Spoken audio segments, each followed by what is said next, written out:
o senhor está falando da questão do ISS, mas também os hospitais particulares estão propondo aí para o governo federal a questão da desoneração da folha, né? É uma outra também possibilidade, né? Isso, é isso. A gente tem como viabilizar, porque a gente não pode botar o empresário como um vilão, como querer extorquir isso. É uma situação de mercado que às vezes é posta. Então a gente também tem que entender esse lado. Porque se você tira a galinha dos ovos de ouro, aquele que gera, se você bota uma faca no pescoço, você vai talvez gerar um fechamento de serviço, que ninguém quer isso. Ninguém quer isso. Então vamos discutir uma desoneração. Né? Vamos tirar esse dinheiro de circular por tanto meio político e fazer ele com menos voltas. Talvez ele escolhe menos. Então, são possibilidades que se abrem. E hoje, graças a instrumentos como o de vocês, um jornalismo responsável, faz com que tenha mais gente participando da vida pública, mais gente se informando, mais gente cobrando, tende a melhorar. Eu sou um otimista por natureza, eu vejo o copo sempre meio cheio. Então, eu acredito que a gente está melhorando. Acredito sim. Vereador, ao longo desses pouco mais de 2 anos de mandato, o senhor protocolou mais de 40 projetos de lei, né? São muitos, não dá para a gente falar de todos aqui agora. Mas eu gostaria que o senhor destacasse os principais, que o senhor acha que são os principais. Joia. Projeto de lei é difícil, que você faz alguns, né? Você dizer, eu gosto mais desse, é feito quem pinta, dizer, eu gosto mais de quadro, ou eu gosto mais de filho. Mas tem alguns que nos chamam, nos saltam mais aos olhos. Tem uns que foram aprovados, não seriam nem mais os que eu queria que fossem mais aprovados, assim, eu teria outras prioridades. Então, vamos falar dos 3 que já foram aprovados. São 2 que fazem alusão a semanas, a chamar a atenção para o câncer infantil, tá? E para os cuidados paliativos, que traz mais luz para os cuidados paliativos e para o câncer infantil, para entrar no calendário oficial da Prefeitura do Recife. Já entraram, já viraram lei. O primeiro que a gente conseguiu virar lei foi um que proibia a comercialização de aparelhos ortodônticos. Aparelhos, aqueles brackets, aquelas borrachinhas, eram vendidos em camelôs. Ainda são. Falta essa lei estar mais monitorada, vamos dizer assim. Mas, assim, imagino que são pessoas que estão botando aparelhos no camelô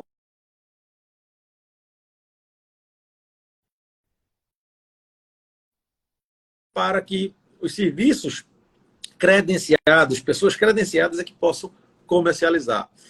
Tem um projeto que eu gosto muito, vou puxar para o lado dos profissionais de saúde, que é o Centro Específico para Tratamento dos Profissionais de Saúde. E por que, Tadeu? Imagina os profissionais que lidam com dor, com sofrimento. Há de se pensar que nós tenhamos um acompanhamento, que nós tenhamos um grupo de autoajuda, que os técnicos de enfermagem tenham esse preparo emocional. Não se tem nada. Não se tem nada.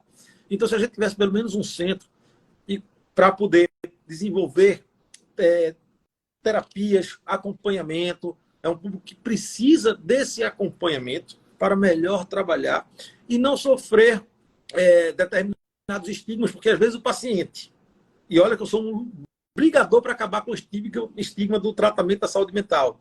Digo que na minha casa todos fazem acompanhamento com psiquiatras, com psicólogos. A gente acha extremamente importante, não tenho medo de falar isso, mas o paciente ainda tem estigmas. Vê seu profissional procurando psicólogo, procurando psiquiatra, procurando um centro, às vezes cria uma dificuldade de aceitação, então precisava de um centro específico para isso.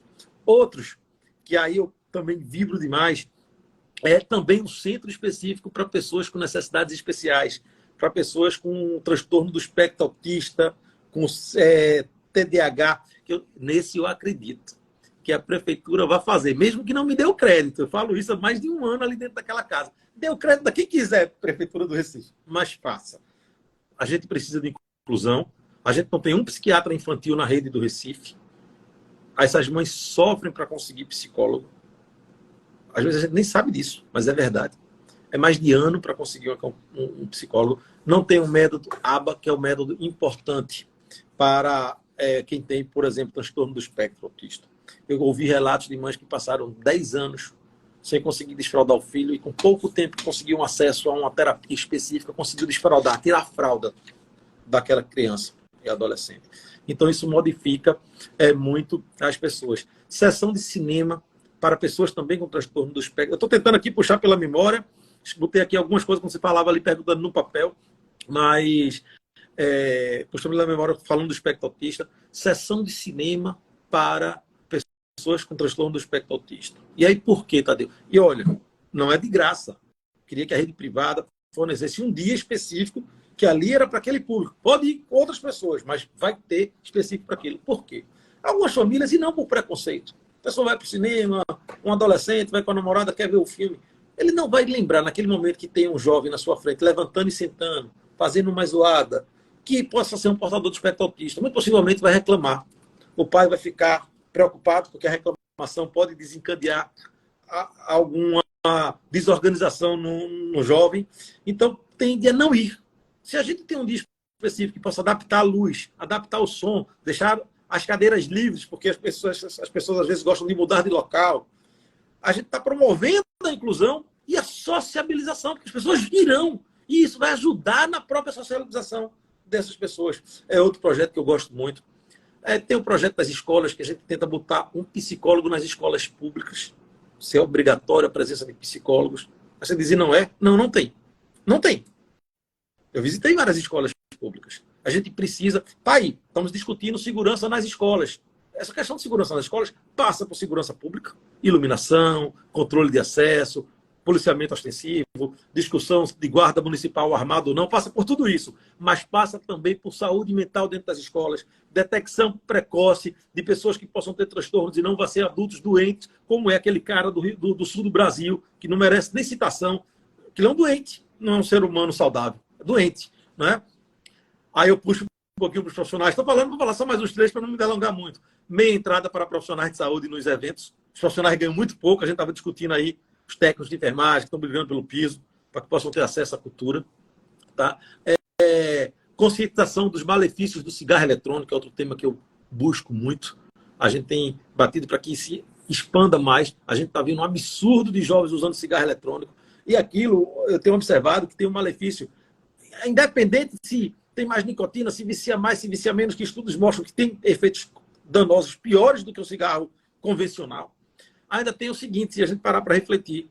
O cigarro convencional tem a bitola, vamos dizer assim, a medida. A pessoa fuma aquele cigarro, pode fumar 5, 10, mas ele sabe que fumou 10 medidas daquela. Sabe que fumou uma medida de cigarro.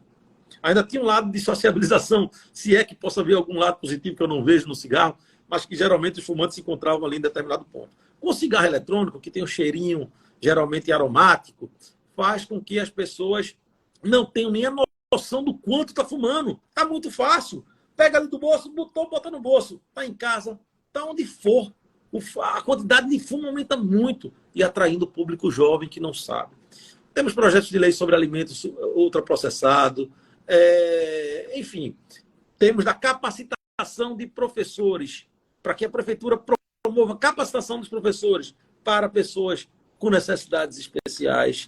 Então, temos vários projetos de leis, algumas ideias, alguns anteprojetos que demos para a prefeitura, como estava falando na rádio, acho que ontem, no programa da CBN, que quando tem grandes tragédias, chuvas, por exemplo, a gente vai entrar no período de chuva, claro, o mais importante é investir em prevenção.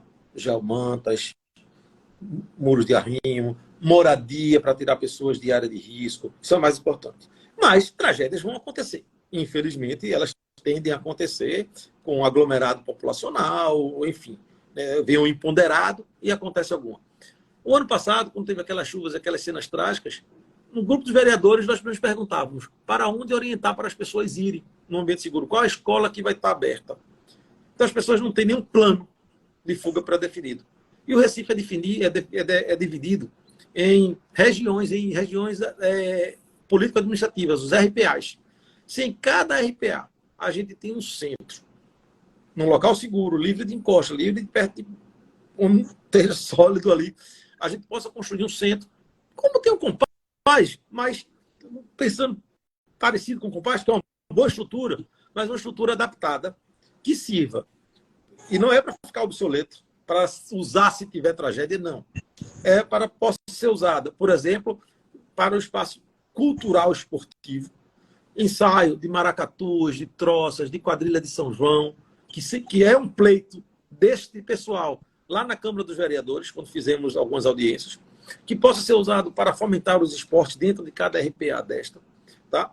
E em cada caso, e tomara que não, de emergência, as pessoas saberem para onde se abrigar, com a estrutura já de refeitório, de banheiro, de locais onde possa condicionar melhor, estrutura barata, e poderia ser usada para isso. E aí, além disso tudo, a gente evita um outro dano que às vezes a gente nem se toca.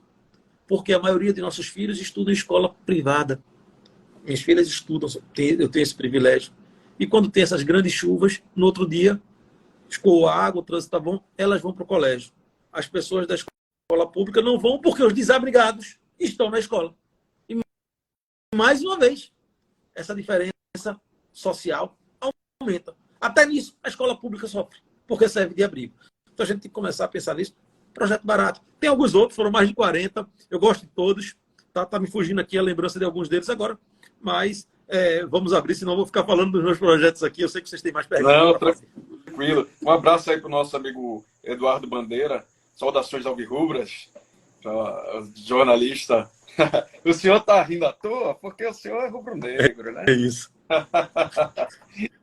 Eita. Foi bom, entendeu? Foi bom. Um abraço. Saudação para os alvirrubros, tricolores, mas em especial para os rubro-negros que estamos aí avançando na Copa do Brasil e é um passo de campeão do Nordeste. Mas vamos lá, vamos seguir.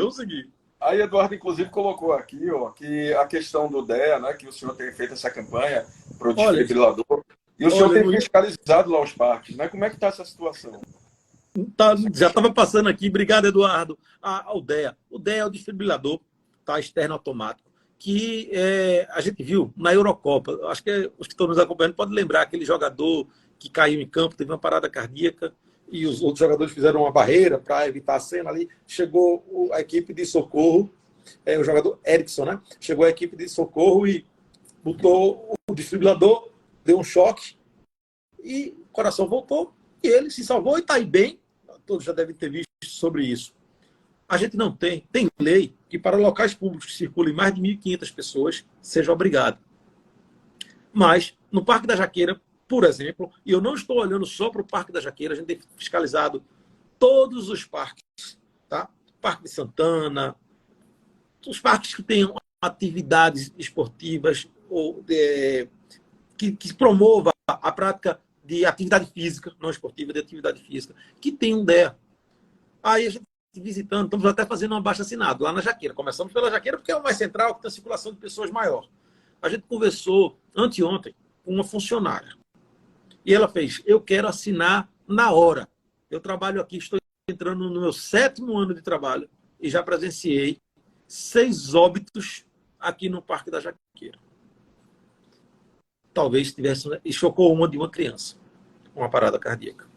Para quem trabalha no Agamenon, e eu conheço os profissionais do Agamenon, da área cardiológica, um abraço para o meu amigo Mozar Lacerda, chefe da emergência cardiológica há vários anos, de uma dedicação incrível. Eles sabem do que eu estou falando. Porque quando socorre da Jaqueira, levam ali para o Hospital Agamenon Magalhães, que é o mais próximo, e tem uma área cardiológica. Mas muitas vezes esse tempo de deslocamento, até que chegue, o tempo de resposta do SAMU, que é excelente também. Aqui um cordial abraço para Leonardo Gomes, que coordena tão bem o SAMU, né? E olha que o SAMU chega rápido. Mas para levar ali para o Agamenon, esse tempo ceifou a vida ou trouxe sequelas irreparáveis.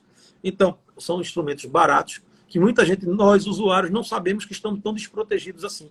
E a gente precisa. Precisa ter até um posto médico lá, mas não tem equipe. A gente precisa avançar. Equipe que possa estar vacinando, a vacinação está em baixa. Em todo o Brasil, no Recife também, com risco de voltar sarampo.